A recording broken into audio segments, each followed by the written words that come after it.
안녕하세요. 반갑습니다. NCS 일식조리 교사 최정원입니다.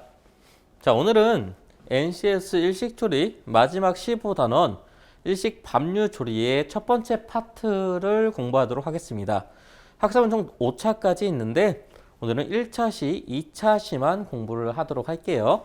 밥 짓기랑 밥 조리하기에 대해서 한번 알아보도록 하겠습니다. 자, 첫 번째로 쌀 씻고 불리기 그리고 쌀의 선택에 대해서 한번 알아보도록 할게요. 자, 쌀의 특징은 기본적으로 인디카 쌀이라는 쌀이 있고 자포니카라는 쌀이 있습니다. 인디카 쌀은 필리핀, 동남아시아 쌀로서 길쭉한 모양의 쌀이에요. 우리가 해외여행을 가거나 필리핀, 동남아시아 같은 거 다른 그 음식을 먹어보면 쌀이 굉장히 수분기가 없고 길쭉해서 푸석푸석한 맛이 나는 쌀을 아실 거예요. 그걸 먹었을 때 포만감이 많지 않죠. 자, 이제 두 번째 자포니카 쌀은 한국이나 일본 등에서 생산이 되는 쌀로서 둥근 럭비공 모양입니다. 우리가 일반적으로 먹는 쌀을 뜻하는데요. 찹쌀과 맵쌀로 나뉘죠. 자, 주식으로 사용하는 밥은 주로 맵쌀이고요. 쌀에 광택이 있고 반투명한 것이 특징입니다. 그리고 맵쌀에는 아밀로스가 20%, 아밀로펙틴이 80% 정도가 함유되어 있어서 밥을 지었을 때 끈기가 있는 것이 가장 큰 특징입니다. 찹쌀의 경우에는 아밀로펙틴이 100%로 구성되어 있어서 찹쌀로 밥을 지었을 때는 굉장히 찰기가 넘치죠. 그래서 우리가 찹쌀로만은 밥을 먹지 않고 맵쌀과 좀 섞어서 먹는 기준이 있습니다. 자, 그래서 우리가 쌀 씻고 불리기를 한번 알아볼 텐데요. 쌀 씻기를 한다라고 되어 있어요. 저울을 사용하여서 쌀을 계량한 다음에 믹싱볼에 담아주시고 쌀에 찬물을 부어서 두 손에 힘을 주어서 비벼주시면 돼요. 그 다음에 찬물을 사용하지 않고 따뜻한 물을 사용하게 되면 쌀 표면이 쉽게 불어서 부서질 수가 있습니다. 물 온도에 주의를 해주셔야 돼요. 자, 쌀이 찬물을 부어주면서 계속 헹궈져서 이때 힘을 너무 주게 되면 쌀이 부서질 수 있으니 주위에서 천천히 헹궈주면서 계속 깨끗한 물을 만들어줘야 돼요. 쌀을 조심스럽게 양손으로 비벼주면서 씻고 헹궈주는 과정을 물이 맑아질 때까지 반복하시면 됩니다. 쌀을 씻는 시간도 중요하지만 보통 5분에서 10분 정도 씻는 게 기본입니다. 자, 쌀을 계량하시고 물에 부어주시고 그 다음에 쌀을 비벼서 씻어주시고 이렇게 깨끗한 물이 나올 때까지 완료해 주신 다음에 체에 받쳐서 물기를 살짝 제거해 주시면 됩니다. 자, 그리고 조리법에 따른 물 조절과 뜸 들이기에 대해서 배울 텐데요. 조리법, 밥이냐, 죽이냐에 따라서 물 조절을 해주셔야 돼요. 자, 밥을 만들기 위해 물 조절을 해야 되는데요. 밥솥을 체에 받쳐 불린 쌀을 넣고 쌀의 중량의 1.2배의 물을 넣습니다.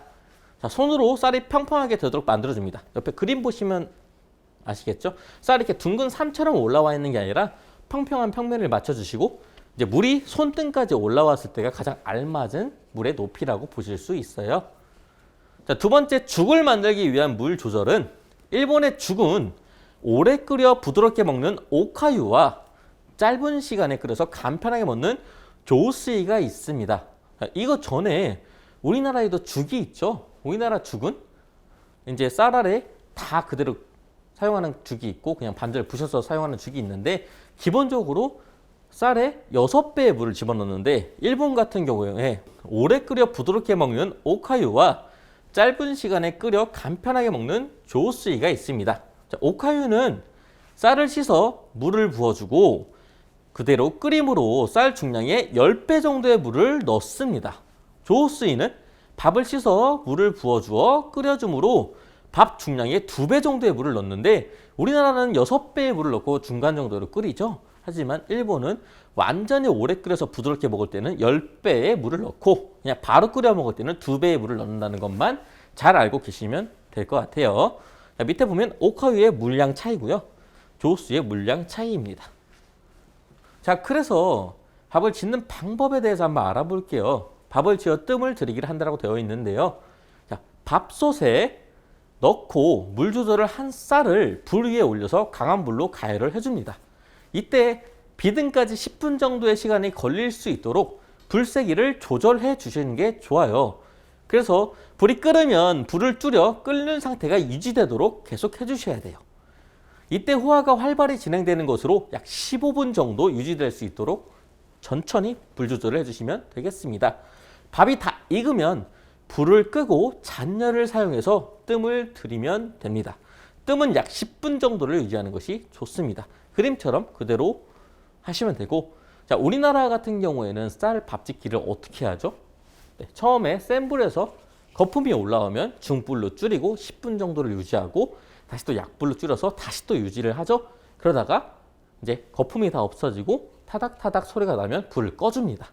그리고 행주를 올려서 차가운 행주를 올려서 열이 못 나가게 막아줘서 뜸 들이기로 마무리를 하는 방법이 있죠. 자, 일본은 이런 식으로 밥을 짓는다는 것을 알아두시면 되겠습니다.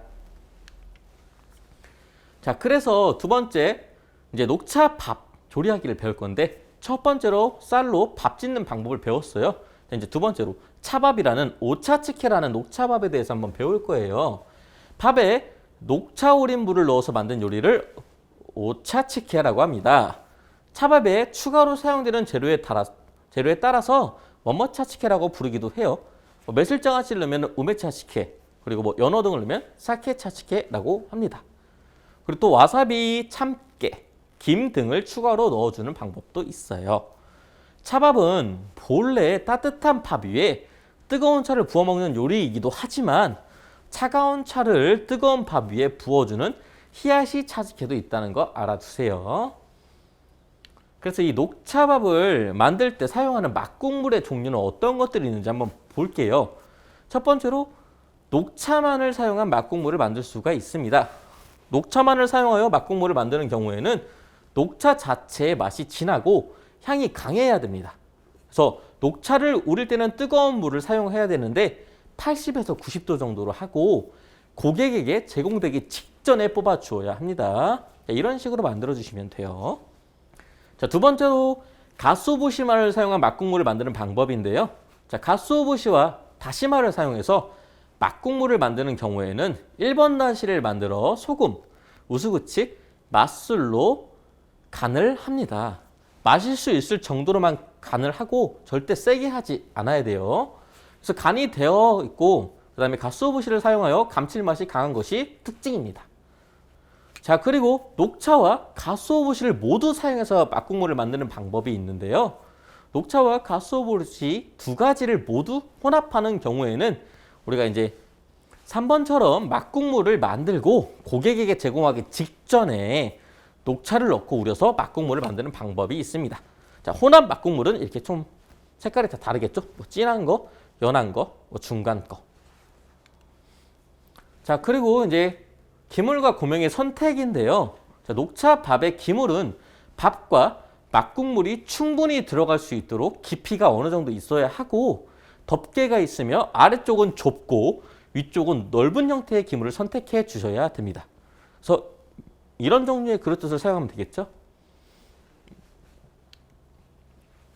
자, 그리고 고명에 대해서 한번 알아볼게요. 차밥, 오차츠케에서 가장 많이 사용하는 매실장아찌와 연어를 고명으로 사용하여 준비를 한다고 합니다.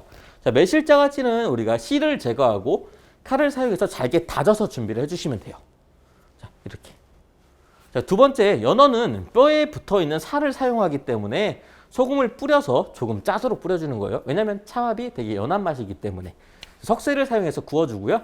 연어가 다 구워지면 식혀서 살만 발라서 준비를 해주시면 됩니다. 이렇게 두 가지를 준비해 주시고요. 이 다음에 이제 와사비를 준비해 줄 수 있고 김은 하리노리 상태로 채 썰어서 준비를 해 주시고요. 실파도 송송 썰어서 야꾸미를 또 준비해 주시면 되겠습니다. 자, 이렇게 해서 참깨는 이제 볶아서 준비를 해주시는데 참깨를 볶았을 시 풍미가 훨씬 좋아지기 때문에 반드시 볶아서 사용해 주신 다음에 마지막으로 이런 식으로 우메 차츠케, 사케 차츠케처럼 위에 고명처럼 꾸며서 올려주시면 차밥은 마무리가 됩니다. 자, 이렇게 밥짓기 2단원까지 일단 1차 시를 마무리하도록 하겠습니다. 자, 오늘도 수고하셨고요. 다음 시간에는 마지막 단계인 밥짓기와 죽짓기에 대해서 한번 알아보도록 하겠습니다. 감사합니다.